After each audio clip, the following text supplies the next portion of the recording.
If you're dealing with adult acne and you feel like you've tried everything, harsh scrubs, drying products, cutting out half your diet, this video is for you. Today, I'm sharing 5 dermatologist-approved ways to treat adult acne without medication, focusing on habits that actually support clear skin long-term. Adult acne is different from teenage acne. In adults, acne is often driven by a combination of different factors, things like barrier disruption, stress and cortisol, blood sugar imbalances, hormonal disruption, poor sleep, gut microbiome imbalances, amongst others. And while there is overlap with teenage acne, there are also some differences. So I would not treat your adult acne like you're 16 again. Here's how I would go about it. Number 1, you really want to make sure you are supporting your skin barrier. This is the most overlooked step. Over scrubbing, over exfoliating, and consistently switching up your products can damage your skin barrier. And a damaged barrier leads to more inflammation, which leads to more breakouts. So here's what to do instead. I would focus on gentle cleansing, daily moisturizing, using non-comedogenic products. This includes your makeup, just using fewer actives, but making sure that they are used consistently. Clear skin starts with a calm, intact barrier. Number 2,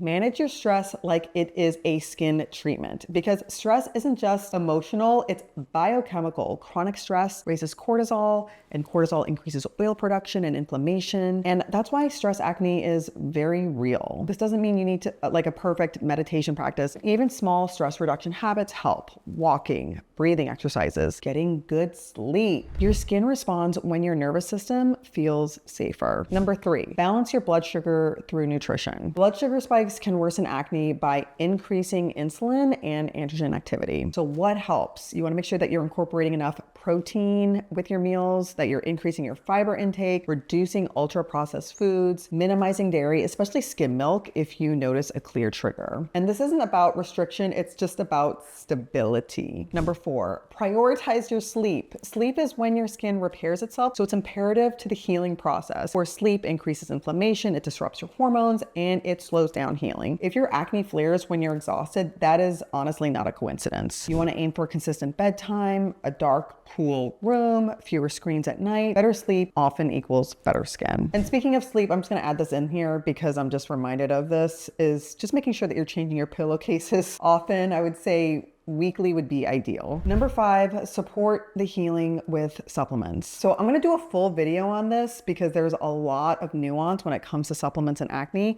but this is just a brief overview for adult acne. The type of supplements I recommend is also dependent on your other symptoms. One supplement that I like is something called Vitex. It's also known as Chasteberry. I recommend this for those who also have signs of PCOS or polycystic ovary syndrome. DIM or diindolylmethane. So I will recommend this if you have signs of estrogen dominance. These are symptoms like breast tenderness or breast enlargement, like right before your periods. Pumpkin seed oil is another supplement I like. So if there are signs of excess androgens like hair thinning or facial hair, this is a good one. Probiotics, I think most people can benefit for this. This can just help with your gut skin support. Omega-3s, once again, I think a lot of people can benefit from this. This helps reduce inflammation. Now, like I said, these are not one size fits all. You want to choose a supplement based on your pattern and other symptoms. Now, as a dermatologist, I of course prescribe a ton of medicines for acne, and there are some that work really well for adult acne. Now, to know whether or not you are a candidate for prescription medicines, I would see how you do with these tips. Incorporate them for about 6 to 8 weeks. If you are not noticing improvement, or if you have really deep cystic acne, then I would definitely see a dermatologist and talk about prescriptions. Listen, I understand adult acne is frustrating. I see hundreds of patients struggle with it, but it's also very treatable when you address the root causes. If this was helpful, let me know below, and be sure to subscribe because I talk a lot about realistic dermatologist-approved skin strategies. And let me know if you want a deeper dive into hormonal acne next. Thanks so much for watching.